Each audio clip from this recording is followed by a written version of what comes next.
I am currently the vice chair of the DSM steering committee, but I've had multiple roles over time, including chairing the culture section, cultural work for DSM-5 and DSM-5-TR. I've also co-chaired for ICD-11 the same thing, the culture section work.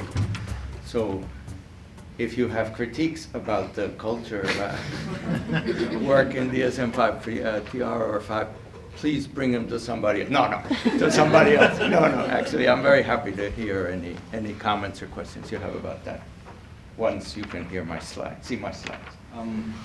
So I'm going to talk about incorporating cultural variation and social determinants of health in future DSMs. Now, first I want to start with what are the premises of DSM, because we really have to consider changes within a certain historical sequence of what DSM is about, and what are the constraints on changes to DSM. The basic premise of DSM is, it came out, remember, it was considered a positive advance by many in 1980 when DSM-3 came out, because of this idea: since we don't agree on a universally valid depth psychology, and we lack sufficient neurobiological data on which to base classification, then, but we need a system of classification for public health surveillance, clinical care, research, and billing. We should follow a nomothetic approach, that is to say, a set of disorders based on descriptive features, observable signs and symptoms that clinician can be trained to detect fairly easily, as opposed to a very long apprenticeship in depth psychology principles that we don't agree with as a community as a whole anyway, and that will be considered to be valid anywhere. So these are the premises on which DSM is built. So bullet number one is still true. We don't agree on an in-depth psychology that we think is true all over everywhere, and we still don't have sufficient neurobiological data 44 years after the appearance of DSM-3. However, the solution that we have come up with, the DSM system, has many limitations. For one thing, and this has been pointed out repeatedly by cultural psychiatry folks, there is a big gap, a tension between, let's call it tension, between reliability and validity. You can create a systematic, consistent approach and train people to use it reliably, but it will tend not to be valid in many, many places for many, many people, because it is too much of a narrow constraint of a definition of a set of disorders that are in themselves have too much local, cross-national, cross-cultural, cross-age, cross-everything that means that is meant by culture variation, as well as individual, just personal experience variation. There's just too much of it to have a reliable and valid system at the moment, because description varies so much. We would need to rely on something more in-depth, more fundamental, on which we do not either agree or don't have the data for. So that's still an inherent limitation. And we, like I said, the second one is the current system is too much of a skeleton. It doesn't provide, and superficial, it doesn't provide sufficient guidance for treatment or for biological research. The reason the National Institute of Mental Health went into this research domain criteria, the RDoC in the United States, was in order to get a more fundamental basic neuroscientific knowledge, because they wanted to get especially away from the DSM and ICD systems. That was the intent. Yes. Another limitation is that it over-medicalizes. There's a critique of potential over-medicalization. I won't belabor that. And there's a terrible difficulty with reification.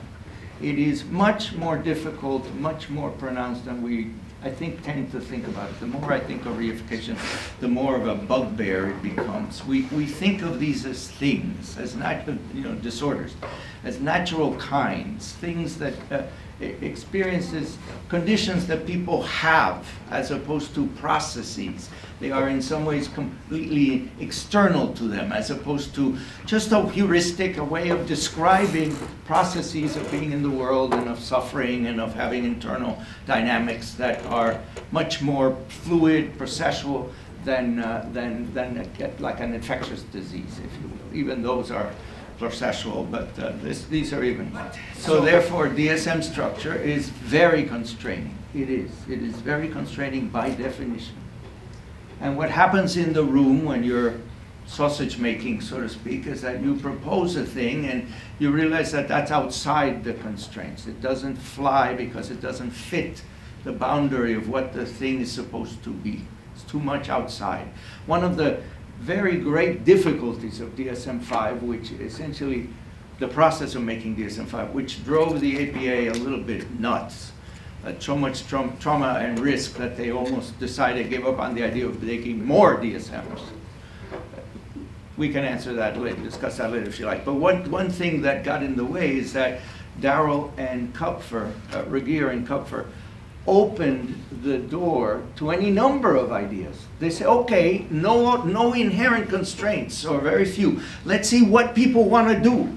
And let's consider these, biology, and consider this, and dimensions, and clusters, and all sorts of things. And it drove the process crazy, so that in order to constrain that process, they kept adding committees in order to narrow what could be done. So there was a scientific review committee added on top of the work groups, and then there was a clinical practice committee added on top of that in order to make sure it could still fit within the traditions of the system. So it's a very constrained system. The problem, from my perspective, and I would appreciate your thoughts on this because I've tried to think of this for the future, is that the alternatives are not better, in my opinion. Given the goals that I mentioned there of surveillance, public health surveillance, clinical care, research, and billing, labeling, if you will, tracking for purposes of administration. The options are, that I can think of, and please, I'm serious about the idea of getting new ideas. You could develop a different nosology for each cultural group. This was actually asked for by the leaders of DSM. Why don't we consider that? Why don't we consider that we can define what cultural groups there are and write their own nosologies? It's one of those out-of-the-box ideas that would never have flown, but it won't fly in the first place because cultural groups are way too hybrid, heterogeneous, intersecting in multiple ways with different structural vulnerabilities. Every so-called cultural group has multiple other cultural groups within it. I mean, there is so much of what is meant by culture that everybody in their own way is at the intersection of so many elements of their cultural background that you would have to create a nosology almost for every individual, which is, of course, not the point. Against the point of what the process of an international nosology is.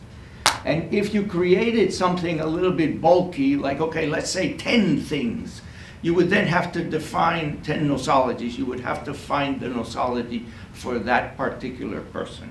So this is a non-starter from the beginning, as far as I am understanding. And so that place won't work. Another one is to base the nosology entirely on dimensional elements and not categorical disorders like the DSM. Dimensional traits. And this is a proposal that is being worked on by different groups. One of the more notable one is the HITOP Consortium, which stands for Hierarchical Taxonomy of Psychopathology, which tries to develop empirically, based on existing databases, what are the dimensions along which human suffering in the form of mental distress can be categorized. The problem is, there are many problems with it, in my opinion, in terms of, at the present moment, for substituting for something that is a categorical-based nosology that we have. That doesn't mean that you can't build dimensions into categories or interact them in some way, but to eliminate DSM and create a high-top classification I think it's too early of a stage. There's not enough global data out there. The global data, the data that exists shows some variation across cultural groups as well. Some of the traits are more, the dimensions, if you will, are more globally applicable or valid than others. Neuroticism seems to have more of a global reach than, say, agreeableness. The data that we do have shows that kind of indication. The existing databases have the same limited scope than many of the categorical databases. We don't have enough data on local constructions of emotions, traits, behaviors. They're just not in the scales that we tend to include in these databases. We don't consider the embeddedness of emotions in specific contexts or in relationships, including their role in assembling specific narratives of distress. We need more attention to emergent properties of specific confluences of dimensions that may argue for a combined dimensional categorical approach. And caseness, like with the cultural group discussion, the different nosologies for different cultural groups, so to speak, caseness depends on population norms, 1 or 2 standard deviations above a population norm. But what is a person's population faces the same problem as what is a person's cultural group. It's a confluence of influences that you would have to define for each person.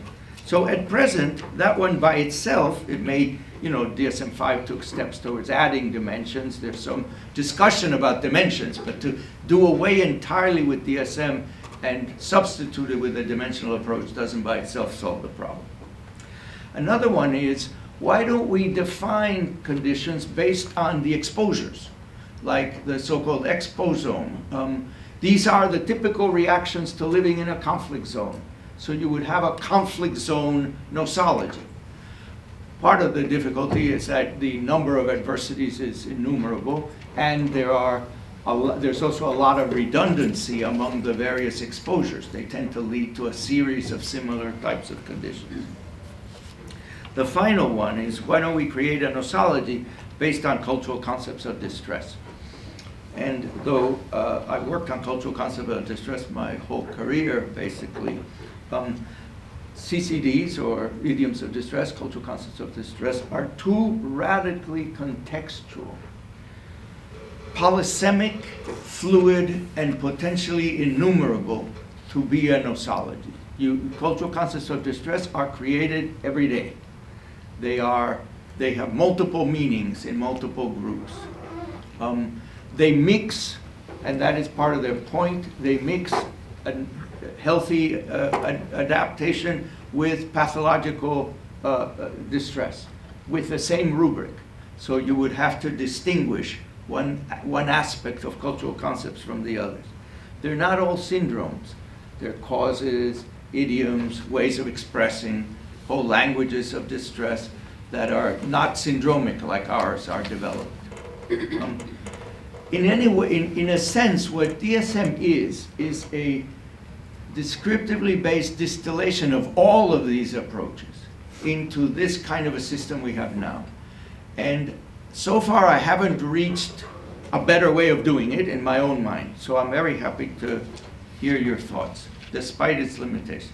Now, to take the next step in nosology, what we need is more formative research on multiple expressions of psychopathology worldwide. Our database is still too small in order to see whether there are commonalities, deeper knowledge commonalities of the way psychopathology express around the world. And we need their psychological and neurobiological substrates and their interactions in order to understand them well. And we need more information on the basic science of cognition, emotion regulation, emotions in general, etc. In the end, this is where I've gotten so far. Universally and eternally fixed prototypes of psychopathology may not exist, just highly abstracted, currently valid forms. But the global record is too sparse to actually reach this conclusion with any certainty. we would need to know more in order to say sort of there is no fully international universal pattern that will hold for all time. In the meantime then, DSM has shown some improvement since DSM-3.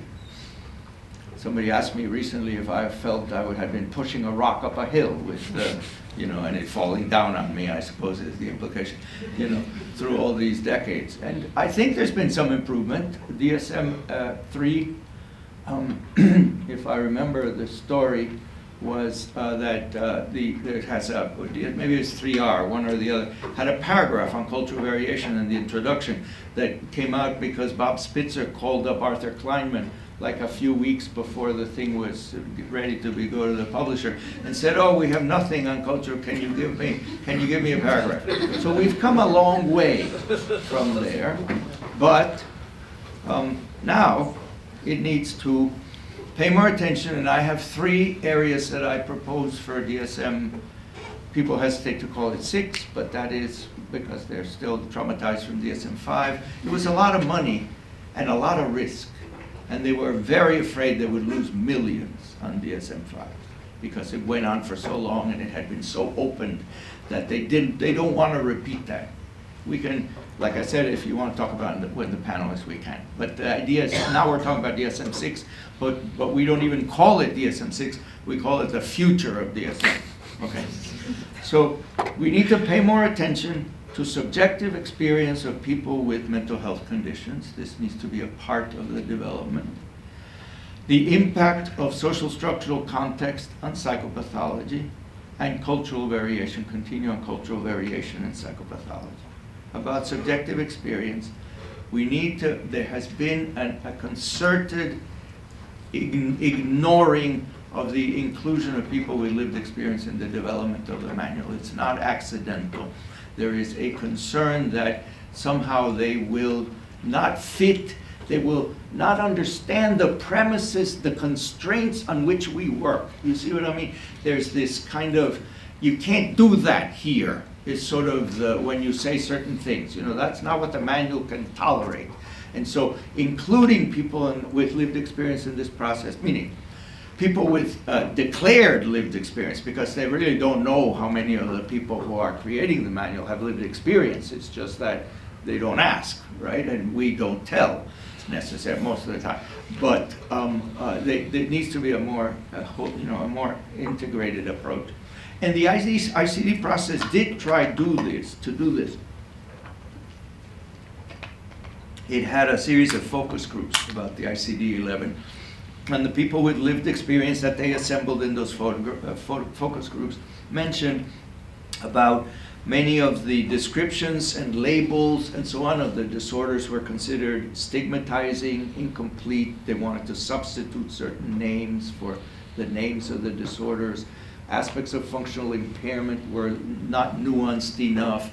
There were certain missing symptoms. These were, for example, schizophrenia was one of the disorders for which there was a focus group, and these were one of the things that was raised. So that's one, subjective experience. And next one is social determinants, and there is a great appetite for including social determinants in DSM-6. For one thing, we need a reason to have a DSM-6. And we need a DSM-6 partly because it is a commercial enterprise. Every so often, the APA has to put out a new book in order to raise revenue. It is the biggest revenue producer for the American Psychiatric Association, DSM, and all its spin-offs. So after a certain number of years, 15 to 20, you need a new book. But why? Since we don't have a great deal of biological data that we can incorporate, and now we anyway have this process of which this steering committee I was mentioning, to include it anyway along the way. We don't have to wait. So why do we need a DSM-6? I propose, and they are very happy to hear it, and I'm not the only one proposing it, that social determinants of health is culture was one of these for DSM-5 and 5TR. The way it was advertised, you may remember, cultural variation was a big element of the advertising for whys by DSM. And here, social determinants could be this for the next DSM. And this is what I propose, and I'll finish with these few slides. This is what I propose we could do in terms of social determinants. It should do a better description, a more detailed one, and more fundamental, should go in the introduction and in a dedicated chapter. We should include more content of social determinants in disorder chapters. We should review and improve as much as necessary the organization and comprehensiveness of the Z codes, which are the codes that go in the back of the book, come from ICD, and describe a series of social conditions and other relational issues. It's a classification of exposures and contexts and so on that could be used to anchor the work on social determinants. We need to develop a consensus assessment method for social determinants. This has been happening along the way already, but it had been happening this way for the outline for cultural formulation, and what DSM-5 did for the field, though we're about to hear all the shortcomings of this cultural formulation interview in the next presentation. But it's to create the cultural formulation interview in order to do a consensus document of the various operationalizations of the outline for cultural formulation. Doesn't mean those others don't continue to exist and don't continue to be developed, but the field consensed around a certain kind of consensus approach. We could do the same thing for social determinants, and that would need to have at least two elements. One is just a simple listing of social determinants, but the other, like the structural vulnerability questionnaire, for example, of Bourgeois and colleagues, is the person-centered response, the impact of these social determinants on a person's life. That kind of assessment process would be very useful for clinicians to get consensus around. And create a method that links the diagnosis with the social determinants and that can be easily applied clinically. So you have Z codes, an assessment method, diagnoses. How do you link all this? We need methods to link this. They could be a revived diagnostic axis, such as Axis 4. I'm aware of a paper that Michael First and others are putting out very soon, if it hasn't come out, about we should bring back Axis 4. It's okay to have thrown out some other axes, but not Axis 4, as a place to bring in the social determinants. But it could be specifiers of gradations of linkage. Housing is very strongly related to this presentation, or mildly related, for each social determinant. Or it could be a severity code for the impact. This has a strong effect, as opposed to strongly linked, it has a strong effect. Any number of these or variations. And we need, in the United States at least, and other societies that use coding to determine billing, we need to develop a system that incentivizes the use. Some of that is already happening, to incentivize the use of essentially assessing for social determinants in the system. And in terms of cultural variation, these are my last two slides about next steps.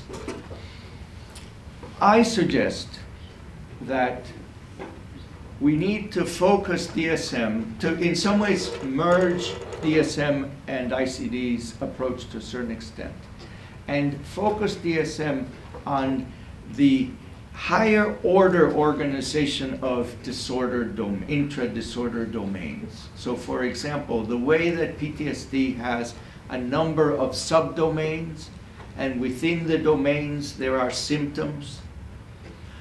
DSM insists on the symptoms being granular, whereas ICD tends to insist on the domains being required, but the symptoms being illustrative, not constitutive, in the words that Ken Kendler uses in a very good article.